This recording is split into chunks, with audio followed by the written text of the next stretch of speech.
अब हम लोग बात करेंगे एक्सक्रीशन इन एनिमल्स, मतलब कि लोअर जो एनिमल्स होते हैं, लोअर ऑर्गेनिज्म जैसे अमीबा, पैरामीशियम, अर्थवर्म, इन सब की बात यहाँ पे ज़्यादा दिया नहीं हुआ है, खाली अर्थवर्म के बारे में दिया हुआ है, अमीबा पैरामीशियम जैसे सिंगल सेल प्रोटिस्ट के बारे में दिया हुआ है और ह्यूमन बींग्स का दिया हुआ है। तो सबसे पहले हम बात करेंगे सिंगल सेल ऑर्गेनिज्म यानी कि अमीबा, पैरामीशियम। एक बात दिमाग में रखना कि अमीबा, पैरामीशियम पॉन्ड वाटर या फ्रेश वाटर में भी पाए जाते हैं, मतलब उनके आसपास बहुत ढेर सारा पानी होता है। तो ज्यादा पानी उनके आसपास है तो उनकी बॉडी में भी ज्यादा पानी जा रहा होगा और उनकी बॉडी में भी जा रहा होगा ज्यादा excess, that is a waste. तो यहाँ पे क्या है, पानी ये किस तरह रिलीज करते हैं, एक्सेस वाटर जो उनकी बॉडी में आ जाता है। ओके, तो डीप में तो आपको नहीं बताया गया है बुक में, ठीक है, मैं थोड़ा बहुत आपको बता देता हूँ, ठीक है। तो अब अमीबा है, उसको एनर्जी चाहिए तो वो भी तो रेस्पिरेशन करेगा। रेस्पिरेशन सब लोग करते हैं, every organism present in this atmosphere, ठीक है। तो अगर हम बात करते हैं तो सपोज अमीबा की बात कर ली या हमने बात कर ली पैरामीशियम की या यूग्लेना की, ऐसे ऐसे ऑर्गेनिज्म, पैरामीशियम ऐसे ऑर्गेनिज्म जिनके आसपास पानी बहुत ज्यादा रहता है, ठीक है, they are always surrounded by water. तो अगर एक्सेस वाटर प्रेजेंट है तो इनके पास एक खास तरह का ऑर्गन होता है जिसको हम बोलते हैं कॉन्ट्रैक्टाइल वैक्यूल। इसके बारे में बता चुका हूं मैं 9th में, कॉन्ट्रैक्टाइल वैक्यूल। ऐसा वैक्यूल, वैक्यूल तो जानते हो, ये बताना पड़ेगा। ऐसा वैक्यूल जो कॉन्ट्रैक्ट हो सकता है, और ये आखिर क्यों कॉन्ट्रैक्ट होता है, एक्चुअली में ये एक्सपेंड और कॉन्ट्रैक्ट दोनों होता है, ठीक है। Suppose this is an amoeba, okay, this is nucleus. They have a special structure known as contractile vacuole. When excess of water enters inside amoeba,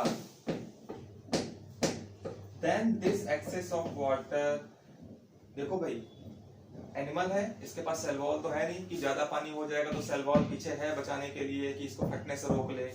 इसके पास तो प्लाज्मा मेम्ब्रेन है, सिंपल, ठीक है। तो ये जो प्लाज्मा मेम्ब्रेन है ये फट सकती है जब बहुत ज्यादा वाटर हो जाए, ठीक है। बस में ये टर्जिड हो जाएगी सेल, टर्जिड भी आपको याद होगा, ठीक है। Turgid is the fully distended form of cell, fully distended, इससे ज्यादा नहीं फैल सकती।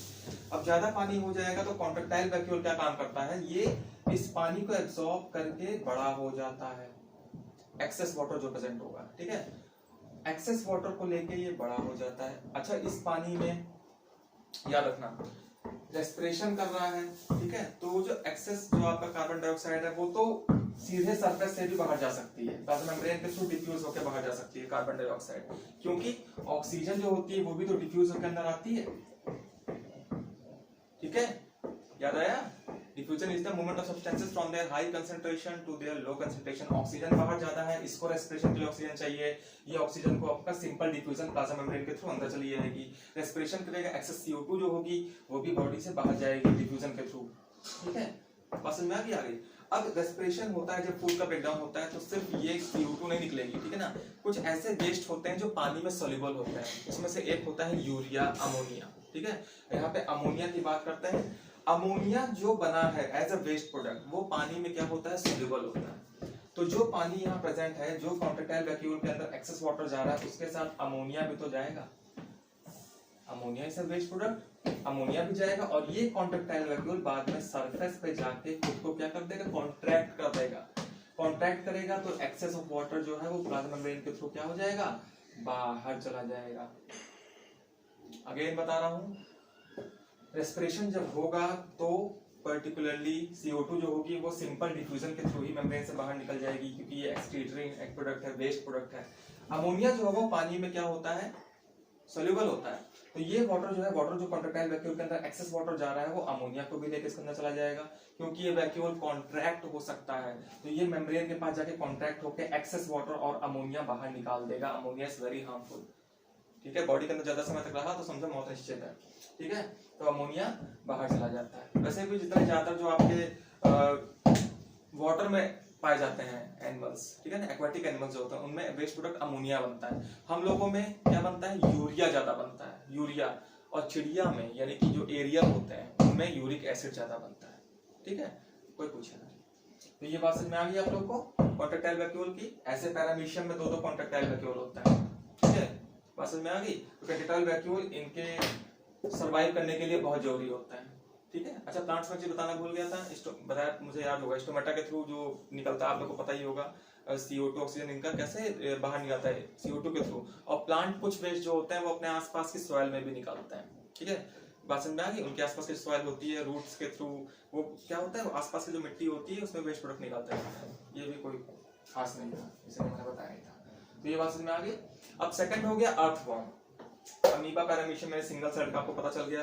अर्थवॉर्म जो होता है, जैसे हम लोगों में क्या होता है, किडनीज में नेफ्रॉन होते हैं, ठीक है, हमारी किडनी लाखों नेफ्रॉन से मिलकर बनती है और वो नेफ्रॉन जो होते हैं वो हमारी हेल्प करते हैं वेस्ट यानी कि जो यूरिया होता है या अमोनिया थोड़ा बहुत बनता है उसको बाहर निकालना, ठीक है। यहाँ पे हम बात कर रहे हैं एनिमल्स में अर्थवॉर्म की, तो अर्थवॉर्म में similar name to nephron, nephron जैसे एक शब्द होता है जिसको हम बोलते हैं नेफ्रीडिया। आपसे सिर्फ ये वन वर्ड में पूछा जाएगा और कोई नहीं पूछेगा। कोई पूछे what is the excretory organ in case of earthworm, that is nephridia. Nephridia. अब अर्थवॉर्म में बहुत ढेर सारे सेप्टम होते हैं, कभी गौर किया है? अर्थवॉर्म की बात करें तो उसमें बहुत ढेर, तो लीच बन गई, लेकिन बस तुम लोग समझाने के लिए है, ये जो होते हैं ना सेप्टम होते हैं, और हर सेप्टम में लगभग क्या प्रेजेंट होता है, नेफ्रीडिया प्रेजेंट होता है, ऐसे साइड में। अब इनको ओपन करो तो ये बहुत बड़े ट्यूब लाइक स्ट्रक्चर होता है, ठीक है। ये अर्थवॉर्म के वेस्ट प्रोडक्ट को क्या करते हैं, बॉडी से बाहर, यानी कि अर्थवॉर्म हो गया तो अमोनिया उसमें बन रहा है या कोई भी नाइट्रोजनस वेस्ट। एक्चुअली में अमोनिया, यूरिया, यूरिक एसिड ये सब नाइट्रोजनस वेस्ट कहलाते हैं, यानी कि नाइट्रोजन कंटेनिंग वेस्ट, ठीक है, समझ में आ गई। अब नाइट्रोजन ऐसे फॉर्म में प्लांट्स के लिए बेनिफिशियल होगा, हमारे लिए नहीं है, ठीक है, हमारे लिए क्या हो जाते हैं, वेस्ट प्रोडक्ट हो जाते हैं। और हमारी बॉडी में ज्यादातर जो नाइट्रोजनस वेस्ट बनते हैं वो ज्यादा प्रोटीन के ब्रेकडाउन से बनते हैं, है ना। बहुत ज्यादा अगर प्रोटीन खाया जाता है तो ज्यादा प्रोटीन जो नहीं टूट पा रहा है उसका होता है डीएमिनेशन, यानी कि उसका जो टूटना होता है उसकी वजह से ये नाइट्रोजनस वेस्ट बनते हैं। ये भी कोई नहीं पूछेगा, ठीक है। तो ये वेस्ट प्रोडक्ट जो होते हैं नाइट्रोजनस वेस्ट कहलाते हैं। Urea, ammonia, uric acid, these all are nitrogenous waste which are harmful for our body, ठीक है। खैर अर्थवॉर्म की बात करें तो अर्थवॉर्म में जो एक्सक्रीटरी ऑर्गन होता है वो होता है nephridia. It is a tube like structure, जैसा भी ट्यूब बना दो वैसा ही, ठीक है, दैट इज नेफ्रीडिया। अब हम बात करते हैं ह्यूमन बीइंग्स का, तो आपको ह्यूमन बीइंग्स का पता ही है। Human beings